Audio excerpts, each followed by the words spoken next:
ఓం నమ శివాయ. భారతమాత శివశక్తి అవతార్ సత్యగీత మురళి 2/12/2025 ప్రభాత పాఠము పూర్వ తేదీ 1/7/1968. ఎవరు రెడీ పిల్లలు? ఇప్పుడు పురుషార్థం చాలా బాగా చేయాలి. తండ్రి చెబుతున్నారు సమయం చాలా తక్కువగా ఉంది. ఏదైతే చేయాలనుకుంటున్నారో దానిని వెనువెంటనే చేసేయండి. ఓ పతిత పావన విచ్చేయండి అని తండ్రిని మీరు పిలిచారు. వీరు కూడా ఇదే విధంగా పిలిచారు. కానీ బాబా ఈ విధంగా తమలోనే ప్రవేశిస్తారని బ్రహ్మ బాబాకు తెలియదు. ఇది ఎంత అద్భుతమైన విషయము! ఏనాడు కూడా వారు ఊహించి ఉండరు. ఇదంతా ఏమి జరుగుతుంది అని మొదట్లో వారు తికమక పడ్డారు. తమను ఎవరు చూసినా కూడా వారు ఆకర్షింపబడేవారు. ఏమి జరుగుతుందో కూడా తెలియని పరిస్థితి. ఎవరైనా ఎదురుగా కూర్చున్నట్లయితే వారు ధ్యానంలోకి వెళ్ళిపోయేవారు. అందుకోసమని దీనిని అర్థం చేసుకోవడానికి ఏకాంతంలో వెళ్ళిపోయారు. ఆ తర్వాత వైరాగ్యం రావడము ప్రారంభించింది. ఎక్కడికి వెళ్ళాలి అని ఆలోచన చేశారు. తర్వాత బెనారస్ వెళ్ళిపోయారు. మనసు అటువైపు ఆకర్షించింది. అంత పెద్ద వ్యాపార వ్యవహారాలను వదిలిపెట్టి వెళ్ళిపోయారు. కానీ బెనారస్లో ఏమి జరుగుతుందన్న విషయము ఎవరికి తెలియదు. అక్కడికి వెళ్ళిన తర్వాత తోటలో కూర్చున్నారు. అక్కడ కూడా పెన్సిల్ చేతిలో తీసుకొని గోడల మీద సృష్టి చక్రం యొక్క చిత్రాన్ని గీసే ప్రయత్నం చేశారు. తండ్రి ఏమి చేయించేవారో వీరికి ఏమీ అర్థమయ్యేది కాదు. నిద్రపోయిన తర్వాత కూడా ఎక్కడికో గాలిలో తేలిపోయేవారు. ఆ తర్వాత కిందికి వచ్చేవారు. ఏది కూడా తెలిసేది కాదు. మొదట వీరికి ఆత్మ గురించి జ్ఞానము అర్థము కావడం జరిగింది. శాస్త్రాలలో మాత్రము అహం బ్రహ్మస్మి అని భావిస్తారు. కొద్దిమంది మాయకు కూడా మేమే అధిపతులము అని కూడా భావించేవారు ఉన్నారు. అందుకే ఏదైతే ఈ జ్ఞానం ఉందో ఇది పూర్తిగా మిగతా వాటి కంటే భిన్నమైనది. ఈ జ్ఞానానికంటే ముందు శాస్త్రాల యొక్క పొట్టు మనసులో ఉండిపోయింది. అది అంత తొందరగా వెళ్ళిపోయేది కాదు. అందుకే వీరికి కూడా సమయము పట్టింది. మొదట్లో ఎన్ని సాక్షాత్కారాలు జరిగేటివి. పిల్లలందరూ కూడా కూర్చున్న చోటే వతరంలోకి వెళ్ళిపోయేవారు. అప్పుడు పిల్లల కొరకు బాబా పాఠశాలను ఏర్పాటు చేశారు. మళ్ళీ ఆ తర్వాత ఆలోచన చేసి క్లాసులు జరిగే విధంగా ఏర్పాటు చేశారు. ఇదంతా కూడా అప్పుడు ఎక్కువగా చిన్న పిల్లలు ఉండేవారు. మళ్ళీ పెద్ద పిల్లల కోసం కూడా పాఠశాలను ఏర్పాటు చేయాలనే ఆలోచన వచ్చింది. కానీ ఈ ఆలోచన కూడా చేశారు. ఒకవేళ పిల్లలందరూ కూడా ధ్యానంలోకి వెళ్ళినట్లయితే ఏం జరుగుతుంది? చూడటానికైతే వీరంతా కూడా పెద్ద పిల్లలుగా ఉన్నారు. కానీ ఏమి జరుగుతుందో అనేది తెలియకుండా ఉండేది. మొదట్లో మీరు చాలా అద్భుతాలని, ఆటలను, పాటలను చూశారు. ఎవరైతే మొదట్లో చూశారో అదంతా కూడా మీరందరూ చూసి ఉండరు. ఇప్పుడు తండ్రి తెలియచేస్తున్నారు. వారు చూడలేదు. మీరు చూస్తున్న దాన్నే వారు చూసి ఉండరు. అంతిమ సమయంలో మీకు సాక్షాత్కారము బాగా జరుగుతుంది. సమయము సమీపంలోకి వస్తున్న కొలది సాక్షాత్కారము అంతిమ సమయంలో ఎక్కువగా జరుగుతుంది. అంతిమ సమయంలో స్థితి ఏ విధంగా ఉంటుంది? పూర్తిగా నిశ్చయ బుద్ధిగా ఉంటుంది. ఏమి జరిగినా కూడా ఎవరు కూడా ఆందోళన చెందరు. అలాంటి అవస్థ తయారు కానుంది. అందుకొరకు మీరు చాలా బాగా అర్థం చేసుకోవాలి. సమయం చాలా తక్కువగా ఉంది. పురుషార్థాన్ని చేస్తూ ఉండండి. ఇది ఈశ్వరీయ పరివారము. బయట ఈ ఈశ్వరీయ పరివారము లభించదు. కేవలం దినమంతటిలో 1 గంట మాత్రమే ఈశ్వరీయ పరివారంతో కలుస్తాము. అది కూడా కేవలము సెంటర్లోనే ఈ అవకాశం లభిస్తుంది. బయటికి వెళ్ళిపోగానే అక్కడంతా కూడా అసురీ పరివారమే ఉంటుంది. వారితోనే సమయము గడపవలసి ఉంటుంది. అడవి జంతువులు, కోతులతో సమయాన్ని గడపవలసి ఉంటుంది. శాస్త్రాలలో కూడా చాలా విషయాలను రాశారు. ఇప్పుడు మీరు తెలుసుకున్నారు. భక్తి మార్గంలో శాస్త్రాలను చదవడం ద్వారా ఎంత సమయము వృధాగా మారిపోయింది. శక్తి వృధా అయిపోయింది. డబ్బు కూడా వృధాగా మారిపోయింది. కేవలము విన్న వాటిని విని సంతోషించి సత్యము సత్యమని చెప్పడంలోనే గడిచిపోయింది. అదంతా కూడా భక్తి మార్గంలోని కథలు. భక్తిలో ఎలాంటి విషయాలు ఉన్నాయో మీరు తెలుసుకున్నారు. భక్తి మార్గంలో కూడా తీవ్రమైన భక్తి చేసేవారు ఉన్నారు. దానినే నవధా భక్తి అని అంటారు. ఇక్కడ చూసినట్లయితే ఇది నవదా యోగంగా చెప్పవచ్చు.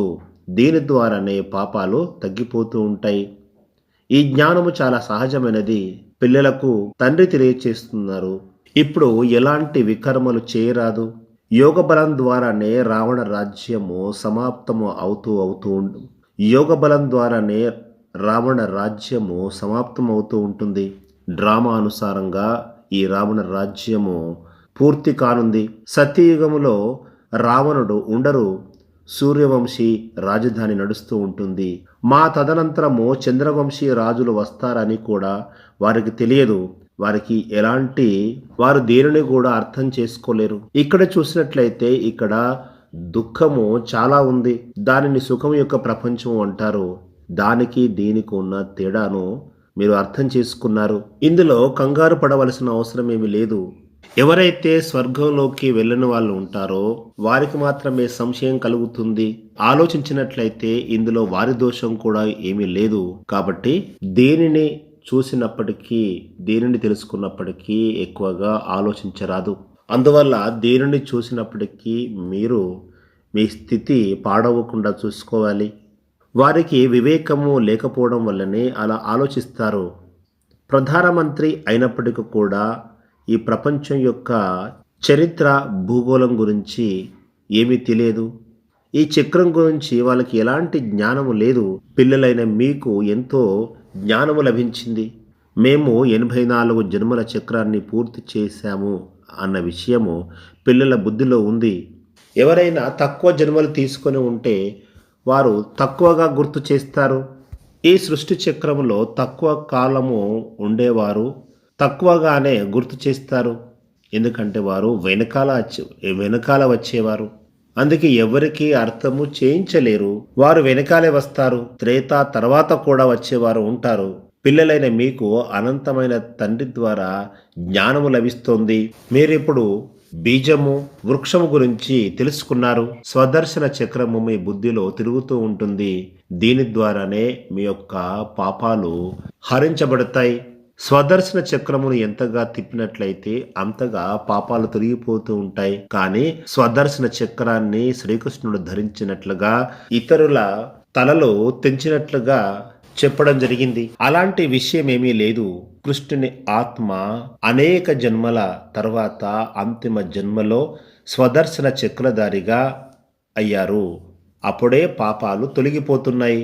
జ్ఞానాన్ని కూడా గుర్తుకుంచుకోవాలి. జ్ఞానాన్ని బుద్ధిలో ఉంచుకోవాలి. స్వదర్శన చక్రాన్ని కూడా బుద్ధిలో నిరంతరము తిప్పుతూ ఉండాలి. శివబాబా ఈ చక్రాన్ని తిప్పవలసిన అవసరం లేదు. బ్రాహ్మణులు మాత్రమే దానిని స్వదర్శన చక్రాన్ని గుర్తు చేస్తూ ఉండాలి. దాని ద్వారానే ఆ తర్వాతనే మీరు దేవతలుగా మారిపోతారు. స్వదర్శన చక్రానికి సంబంధించిన జ్ఞానము మీకు లభించింది. మేము దేవీ దేవతలుగా అవుతున్నాము. ఇదే మన యొక్క ఎయిమ్ అండ్ ఆబ్జెక్ట్. మీకు తెలుసు, ఈ స్వదర్శన చక్రాన్ని ఎంత వేగముగా గుర్తు చేసినట్లయితే అంతగా దేవతలుగా తయారవుతారు. ఈ జ్ఞానము మళ్ళీ 5000 సంవత్సరాల తర్వాతనే లభిస్తుంది. దేవతల వద్ద కూడా ఈ జ్ఞానము లేదు. అలాంటప్పుడు వీరు ఏమని భావిస్తారు? నాలో జ్ఞానము ఉంది అని తెలుసుకున్నారు. కానీ ఇతరులు ఎవరికి కూడా ఈ జ్ఞానము లేదు. అందుకే ఎవరు కూడా ఇతరులు తమ యొక్క దృష్టి ద్వారా దీనిని తెలుసుకోలేరు.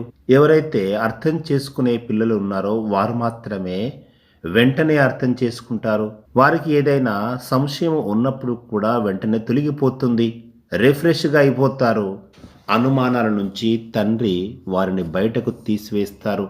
అందుకే మధుబనానికి చాలా మహిమ ఉంది. మీరు చెప్తారు, ఈ చదువు ద్వారానే లక్ష్మీనారాయణులుగా అవుతాము అని. కానీ వారేమంటారంటే ఇదంతా కూడా మీ కల్పన అని చెబుతారు. కానీ వారు ఎలా చెబుతారు? ప్రధానమంత్రిగా, రాష్ట్రపతిగా అవుతూ ఉంటారు. దానిని కల్పన అని చెప్పగలుగుతారా? ఈ సృష్టి చక్రం కూడా నిరంతరము తిరుగుతూ ఉంటుంది. దీనిని కల్పన అని ఏ విధంగా అంటాము? విశ్వవిద్యాలయంలో చదువుతూ ఉంటారు. దానిని కూడా కల్పన అంటారా? ఎలాంటి మాటలు అంటారంటే వాటి గురించి వారికే తెలియదు. కల్పన అంటే ఏమిటో కూడా తెలుసుకోలేరు. ఏది మనసులో వచ్చిందో దానిని అనేస్తారు. అలాంటి వారిని చూసి తండ్రి ఆగ్రహం తెచ్చుకోరు. ఎవరైనా కోపంలోకి వచ్చినట్లయితే వారు తండ్రిని నింద చేసిన వారే అవుతారు. బ్రహ్మ బాబా కూడా అప్రమత్తంగా ఉంటారు. ఏ కర్మనైతే నేను చేస్తానో నన్ను చూసి అందరూ చేస్తారు అనే భావనలో ఉంటారు. దీనిని మీరు కూడా అర్థం చేసుకోవాలి. మా దుఃఖం దూరం అవుతుందని పిల్లలు ఇప్పుడు తెలుసుకున్నారు. ఎందుకంటే అనంతమైన తండ్రి మనకు లభించారు. మనుషుల యొక్క దుఃఖాన్ని వారు దూరం చేస్తారు. దేవతలు సుఖధామానికి యజమానులు. ఇంకా కొద్ది సమయం మాత్రమే మిగిలి ఉంది. స్మృతి యాత్రలో ఇంకా కూడా బలహీనంగా ఉన్నారు. ఎంతగా వీలైతే అంతగా తండ్రిని గుర్తు చేస్తూ ఉండాలి. నెంబర్ వార్ పురుషార్థానుసారంగా మీరు సంతోషంగా ఉంటారు. ఎంతగా తండ్రిని గుర్తు చేసినట్లయితే అంతగా వారసత్వం కూడా గుర్తుకు వస్తుంది. అదేవిధంగా మీ హృదయంలో సంతోషం కలుగుతుంది. వీరు కూడా తండ్రికి వీరు సంతోషంగా ఉంటే వీరి ప్రజలు కూడా సంతోషంగా ఉంటారు. యథా రాజా రాణి తథా ప్రజ. శాశ్వతంగా సంతోషంగా అవుతారు. మాతలకు కూడా ఈ సంతోషము ఉండాలి. ఇక్కడ మాతలను ముందు వరుసలో ఉంచుతారు, పురుషులను వెనుక ఉంచుతారు. ఒకే ఒక మాట ద్వారా లక్ష్మిగా తయారవుతారు.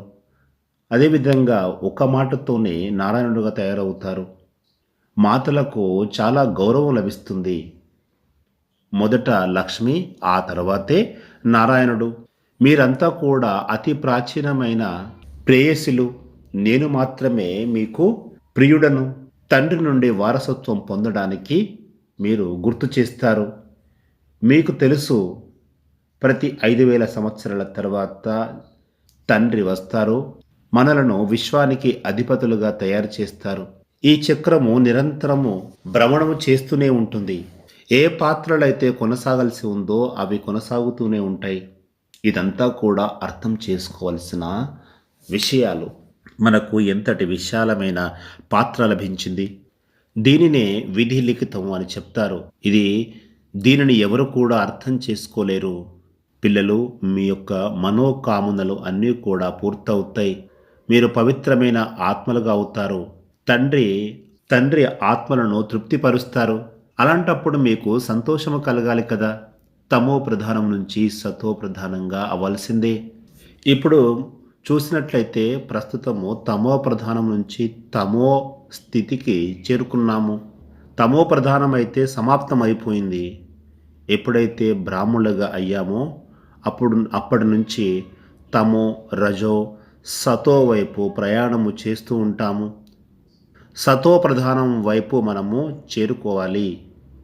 పిల్లలందరూ కూడా ఈ విధంగా భావించాలి. మేము సతో ప్రధానంగా ఉన్నాము. ఆ తర్వాత కిందికి దిగుతూ ఇలా అయిపోయాము. ఇప్పుడు ఎంతగా సతో ప్రధానంగా అవుతూ ఉంటామో అంతగా అమరపురిలోకి వెళ్ళగలుగుతాము. 5,000 సంవత్సరాల కిందట కూడా అమరపురి ఉంది.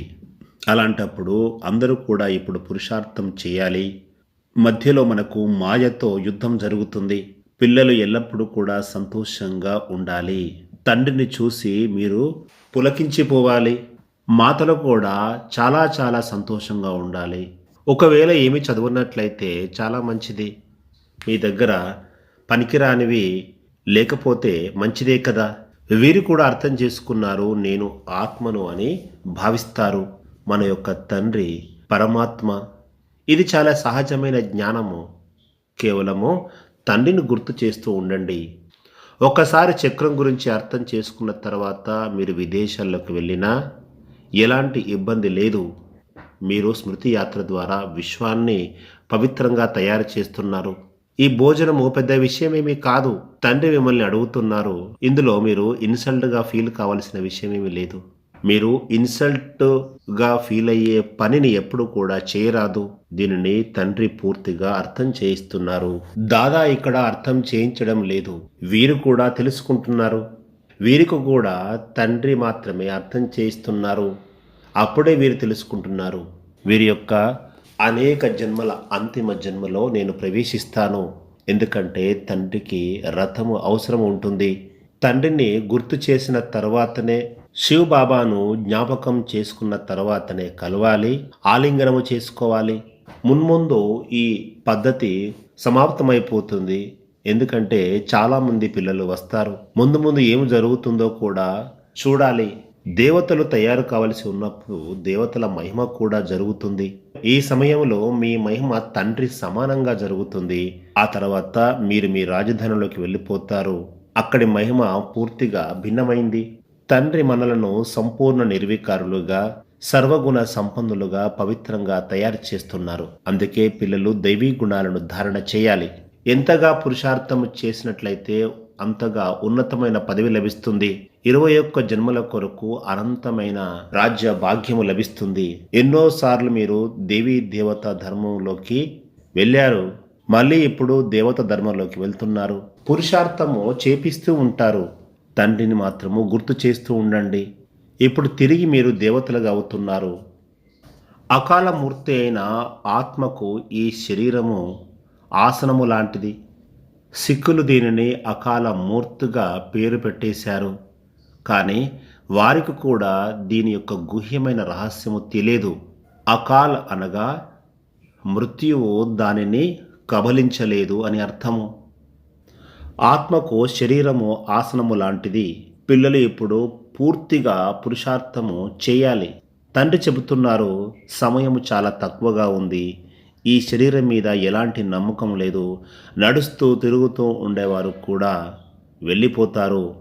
అందుకే ఏదైతే చేయాలనుకుంటున్నారో దానిని ఇప్పుడే చేసేయండి. వానప్రస్థంలోకి వెళ్ళే ముందు ఉన్న వాటిని అందరికీ పంచివేయండి. ఇదంతా కూడా ముందు నుండే ఏర్పాట్లు చేసుకోవాలి. అలా చేయనట్లయితే చాలా సమస్యలు వస్తాయి. వారసత్వం కొరకు ఒకరిపై ఒకరు గొడవలు చేసుకుంటూ ఉంటారు. బాబా మనకు తెలియచేస్తున్నారు, మీకు ఒకవేళ 4 పిల్లలు ఉన్నట్లయితే వారికి మరొకరిని జోడించినట్లయితే మొత్తము 5 అవుతారు. ఈ 5కి సమానంగా వారసత్వాన్ని పంచండి. మీ పుత్రుడైన శివబాబా మీ యొక్క కళ్యాణాన్ని చేస్తారు. శివబాబా ఎంతగా మీకు కళ్యాణం చేస్తారో అంతగా మరి ఎవరు కూడా కళ్యాణము చేయలేరు. ఇంతకు ముందు కూడా మీరు చెప్పారు, శివబాబా వచ్చినట్లయితే వారికి మేము బలిహారం అవుతామని చెప్పారు.